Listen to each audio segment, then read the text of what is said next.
Suranjana eco park, নদীর পাড়ে দাঁড়িয়ে থাকা কাঠের কটেজ, কেওড়া বন এবং নানা প্রজাতির পাখির কিচিরমিচির শব্দ এবং বড় বড় গাছের উপরে নির্মাণ করা কাঠের কটেজগুলোর নাম দিয়েছি জুমঘর।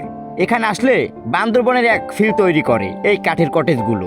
নৈসর্গিক এক মনোরম পরিবেশ তৈরি করে এখানকার পরিবেশ। বরগুনা জেলায় লুকানো এই সৌন্দর্য মনে গেঁথে থাকবে বহু বছর। বরিশাল বিভাগের কাপলদের কাছে খুবই জনপ্রিয় এবং পরিচিত এই সুরঞ্জনা ইকো রিসোর্ট।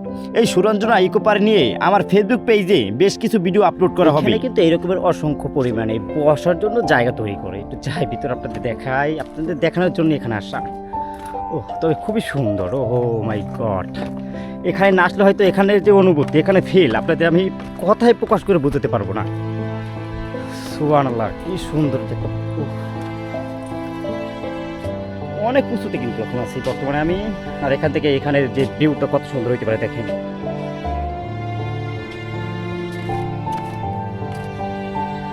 ও মাই গড, এখানে কিন্তু আরেকটা আছে ঝুমঘর। এটা ঝুমঘর বলে আমি চালিয়ে দেবো, কারণ আমার ঝুমঘরটা খুব আকর্ষণীয়, গাছের উপরে এরকমের ঘর কিন্তু আমি একটা তৈরি করি আমাদের বাসার ওইখানে, কিন্তু সেটা আর নাই। তবে এত সুন্দরভাবে আমি তৈরি করতে পারি না, দেখে সেটা দেখে নাই।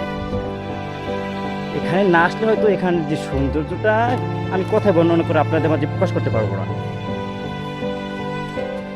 আজকে ফিলিস্তিনের পতাকা নিয়েই রওনা হয়েছি নতুন এক গন্তব্যের উদ্দেশ্যে। আজকে আমার গন্তব্য হলো সুরঞ্জনা ইকো রিসোর্ট। বেতাগি থেকে লঞ্চে করে নতুন এক অভিজ্ঞতা। তবে আমি প্রস্তুত ছিলাম না যে আজকে আমি লঞ্চ ভ্রমণ করব। যাই হোক, আমি ঘাটে আসতে দেখি আজকে ঢাকা থেকে এমবি বোরাউদ্দিন লঞ্চটি ছেড়ে আসে।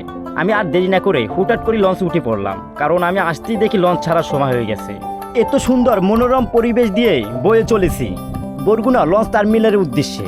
আমরা সকলে জানি বাংলাদেশ নৌ পরিবহনের যে অবস্থা, শুধু বরিশাল থেকে প্রতিদিনই লঞ্চ ছাড়ে এবং আশেপাশে যে অঞ্চলগুলো আছে সেই অঞ্চল থেকে একদিন পর পর ঢাকার উদ্দেশ্যে লঞ্চ চলাচল করে থাকে। এমবি গাজী বোরাউদ্দিন লঞ্চটি ছোট হলেও আমি লঞ্চে এসেই অসংখ্য পরিমাণের যাত্রী দেখতে পাই এবং বেতাগি থেকে বরগুনা যাওয়ার পথে যে ঘাটে পর্যাপ্ত পরিমাণ যাত্রী নামে এবং ঢাকা থেকে এই লঞ্চে পর্যাপ্ত পরিমাণে যাত্রী আসে।